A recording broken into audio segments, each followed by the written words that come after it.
ये कहानी 16 साल के रोजर नाम के लड़के के ऊपर आधारित है जो अपने घर की सारी औरतों के साथ घबाघब करके उन्हें प्रेग्नेंट कर देता है। और वो अपने इस महान काम को किस तरीके से अंजाम देता है वो हम आज की इस एक्सप्लेनेशन में देखने वाले हैं। आज मैं जिस मूवी को एक्सप्लेन करने वाला हूँ इस मूवी का नाम है what every French woman wants और ये मूवी 1983 में रिलीज हुई थी। मूवी के स्टार्टिंग सीन में हम 16 साल के रोजर को देखते हैं। रोजर अपने स्कूल की छुट्टियों की वजह से अपने घर आ रहा था। तब उसके घर की एक मेड मिस लपीते उसे घोड़ा गाड़ी से लेने आती है और घोड़ा गाड़ी चलाते समय मिस लपीते के हिलते हुए पपीते देखकर रोजर उसे घूरने लगता है। ये चीज मिस लपीते भी नोटिस करती है लेकिन वो उसे कुछ नहीं कहती। घर पहुंचने पे रोजर की माँ उससे पूछती है कि तुम्हारी पैंट पे मेयोनीज कहाँ से लगी। लेकिन यहाँ हम व्यूअर्स को पता है कि घोड़ा गाड़ी चलाते हुए मिस लपीते के हिलते हुए पपीते देख के रोजर खुद को नहीं रोक पाया था। तभी रोजर की मौसी मार्गेरिटा उससे बोलती है कि इस उम्र में ये सब चीज नॉर्मल है और ये कह के वो रोजर की पैंट साफ करने लगती है। रोजर की एक छोटी बहन भी थी जिसका नाम बर्था था। उसके बाद बर्था रोजर को जंगल में ले जाती है जहाँ मिस लपीते भी थी।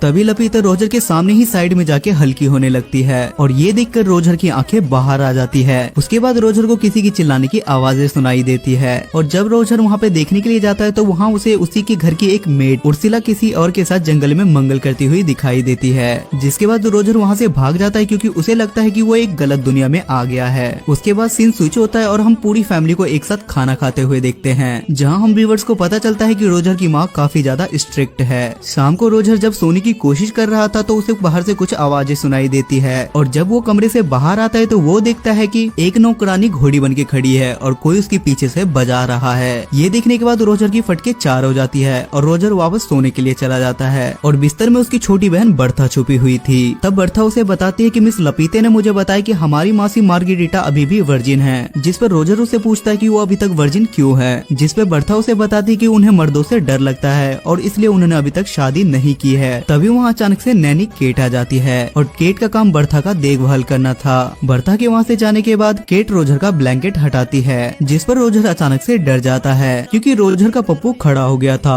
और उसे देखने के बाद केट भी उससे थोड़े बहुत मजे ले लेती है। अगले दिन बर्था रोजर को एक नदी के किनारे ले जाती है जहाँ उसके घर की सारी मेड नहाते नहाते एक दूसरे से अपना सीक्रेट शेयर कर रही थी। बर्था और रोजर अपने घर के 4 मेड को चुपके से देख रहे होते हैं। तभी नदी के किनारे के पास 3 नमूने आ जाते हैं और ये तीनों भी रोजर के घर में काम किया करते थे और वो तीनों अपना पप्पू बाहर निकल के उन मेड्स के सामने ही हल्के होने लगते हैं और वो अपना स्पाइडरमैन उन मेड्स को दिखाने लगता है। तभी उर्सुला बोलती है कि तू शेर तो मैं सवा शेर हूँ और उर्सुला उन तीनों को अपना पिछवाड़ा दिखाने लगती है और उसके पिछवाड़े के दर्शन बर्था और रोजर पेड़ के पीछे छुपके से कर रहे होते हैं। अगले सीन में रोजर की बड़ी बहन एलिसा अपने पापा के साथ आती है और सब लोग उसका वेलकम करते हैं। एलिसा आते ही सब लोगों से गले मिलती है लेकिन जब रोजर की बारी आती है तो वो उसे फोरहेड किस करके वहाँ से चली जाती है जिस पर रोजर सोचता है कि मेरे अंदर कांटे लगे थे क्या। तभी बर्था रोजर को एक चर्च में ले जाती है जहाँ दोनों छत पर छिप जाते हैं। तभी वहाँ मार्गेरिटा आती है और वो चर्च के पादरी से अपनी सारी बातें बताने लगती है और वो पादरी से बोलती है कि जब से रोजर यहाँ आया है तब से हर रोज मैं सपने में उसके साथ धक्का पेल करती हूँ और ये सारी बातें रोजर भी सुन रहा था। ये सुनने के बाद रोजर बहुत ज्यादा खुश होता है और बहुत ज्यादा एक्साइटेड हो जाता है जिसके बाद वो पादरी के जस्ट बगल में गिर जाता है और पादरी इन दोनों को रोजर की माँ के पास ले जाता है जिस पर रोजर की माँ पादरी से बोलती है कि आप ही बताओ कि मैं इन दोनों के साथ क्या करूं। जिस पे पादरी उसे बताता है कि तुम रोजर के पिछवाड़े पे मार मार के उसके बंदर के पिछवाड़े की तरह लाल कर दो तभी इसे समझ आएगा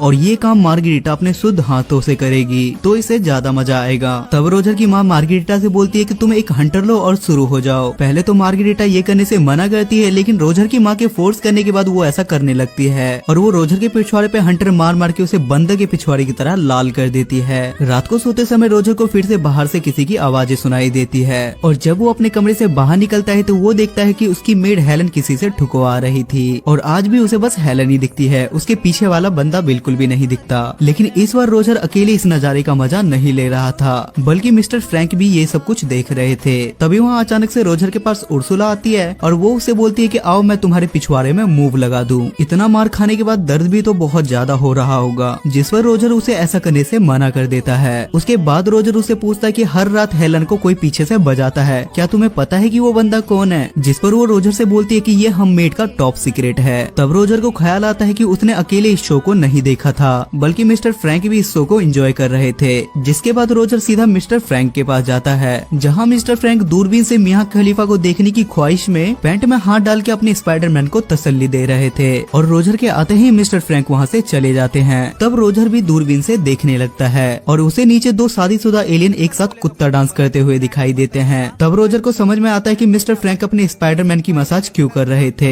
अगले दिन रोजर को एक किताब मिलती है जिसमें द ग्रेट सनी लियोनी की कहानियां थी और रोजर उस किताब को बड़ी शिद्दत से छुपा लेता है और जाते वक्त उसे अपने मॉम डैड के कमरे में से घर घर खेलने की आवाजें सुनाई देती है और रोजर उसे लोको वाली छेद से देखने लगता है। लेकिन तभी उसे पीछे से एलिसा का फियोंसे रोलांड उसे देख लेता है और वो रोजर को धप्पा कर देता है, जिस पर रोजर उससे रिक्वेस्ट करता है और बोलता है कि तुम प्लीज इस बात को किसी को मत बताना। इस बात पर रोलांड भी इस मौके का फायदा उठाता है और वो रोजर से अपनी गाड़ी साफ करवाता है। अगले दिन रोजर घोड़ा गोदाम में वही किताब पढ़ रहा होता है जिसमें सनी लियोनी की सफलता की कहानी लिखी हुई थी और वो पढ़ने के साथ साथ वो अपने पप्पू को भी मसाज दे रहा होता है। लेकिन तभी वहाँ अचानक से थारा भाई जोगिंदर का फ्रेंच वर्जन आ जाता है और वो मौका देखते के साथ ही हेलन को खिड़की में आधा अंदर और आधा बाहर फंसा देता है और वो बाहर जाके साइड से हेलन की गैलन में पानी भरने के लिए जाता है। तभी हेलन की नजर रोजर पे पड़ती है और वो उससे हेल्प मांगने लगती है और जैसे ही रोजर उसकी मदद करने के लिए जाता है तो हेलन उसे बोलती है कि रुको जरा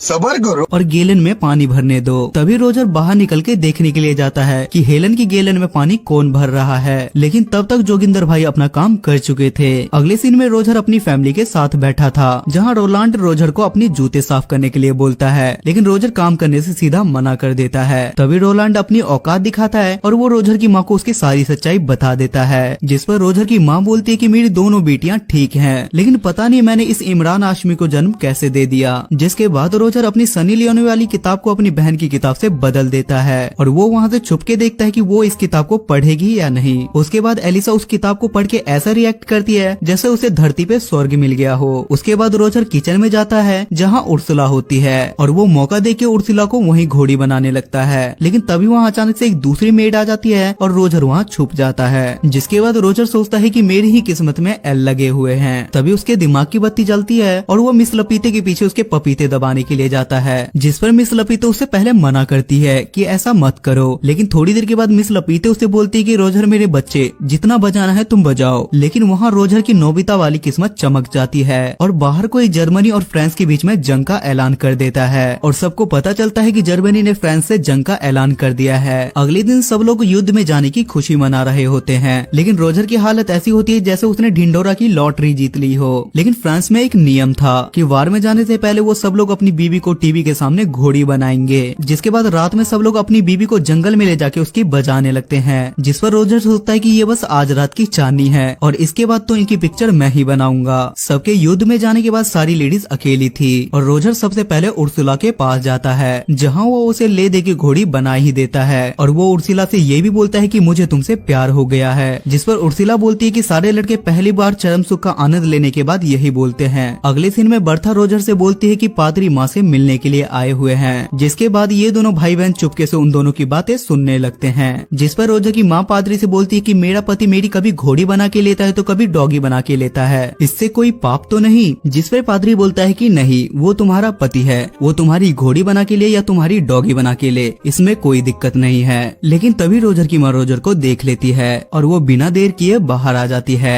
अगले दिन बर्था की नैनी केट हमें दिखाई जाती है और वो नदी किनारे बैठ के अपनी जुल्फें सवार रही थी, लेकिन तभी वहाँ रोजर भी आ जाता है और वो पानी में जंगली सुअर की तरह तैरने लगता है। पहले तो रोजर केट से मजे लेता है, लेकिन जैसे ही वो देखता है कि वो भी राजी है तो वो मौके पे चौका मार देता है और वो दोनों वहीं पे घबाघब करने लगते हैं। अब रोजर पूरी तरीके से अल्टीमेट हरामी बन चुका था, जिसमें रोजर सोचता है कि अब सारी औरतों का मटका मैं ही फोड़ूंगा। और अगले दिन रोजर का बाप छुट्टी लेके वहाँ आ जाता है और रोजर देखता है कि मार्गेरिटा और केट उसके माँ बाप को घर घर खेलते हुए देख रहे हैं, जिस पर रोजर उनसे बोलता है कि तुमसे ना हो पाएगा और ये बोल के वो वहाँ से घर में चला जाता है। ये देखकर उसके माँ बाप हैरान हो जाते हैं और रोजर को वहाँ से भगाने लगते हैं। जिसके बाद मार्गेरिटा अपने कमरे में सोने के लिए चली जाती है, लेकिन रोजर उसके कमरे में उसे धप्पा कर देता है और उससे पूछता है कि क्या तुम अभी तक वर्जिन हो, तो आओ मैं तुम्हारा गेम बजा देता हूँ। जिसके बाद वो दोनों घबाघब करने लगते हैं। उसके बाद हम फिर से हेलन को देखते हैं जो चाय नाश्ता लेके आ रही थी, लेकिन इस बार युद्ध में जाने की वजह से उसकी बजाने वाला कोई नहीं था।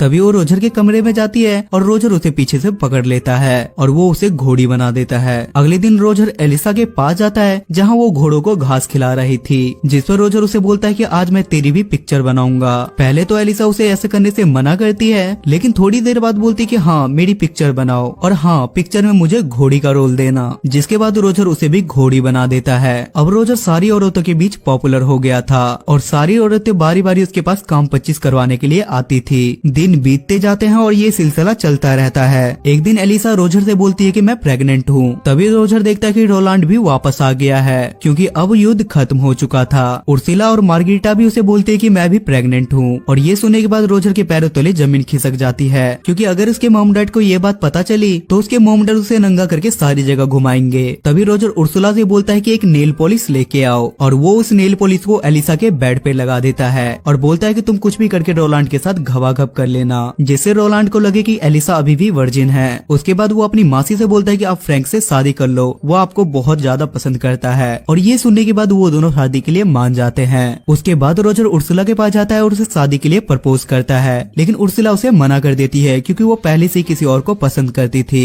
उसके बाद तीनों औरतों की शादी हो जाती है और रोजर के कांड के बारे में किसी को कान कान खबर नहीं होती और उसी रात रोजर फिर से हेलन के साथ घबाघब करता है और अगले दिन हेलन उसे बताती कि मैं भी प्रेग्नेंट हूँ। लेकिन अब रोजर की स्कूल की छुट्टियां खत्म हो चुकी थी, इसलिए वो उससे बोलता है कि मैं तुम्हारे लिए भी एक अच्छा सा पति ढूंढ लूंगा, जिसपे हेलन बोलती है कि तुम इसकी टेंशन मत लो क्योंकि मैंने सब लोगों के साथ घबाघब किया है और मैं इस पे किसी का भी नाम लगा सकती हूँ। उसके बाद रोजर अपने पापा के साथ खुशी खुशी वहाँ से चला जाता है और ये मूवी यहाँ खत्म हो जाती है। सो गाइस आई होप कि आपको आज की एक्सप्लेनेशन पसंद आई होगी और इस मूवी की IMDb रेटिंग है 6.2 स्टार्स आउट ऑफ 10 और इसे गूगल यूजर ने 85% लाइक किया है। अगर आपको एक्सप्लेनेशन पसंद आती है तो आप मेरे चैनल को सब्सक्राइब करके मुझे सपोर्ट जरूर करें। तब तक के लिए स्टे सेफ, स्टे हेल्दी।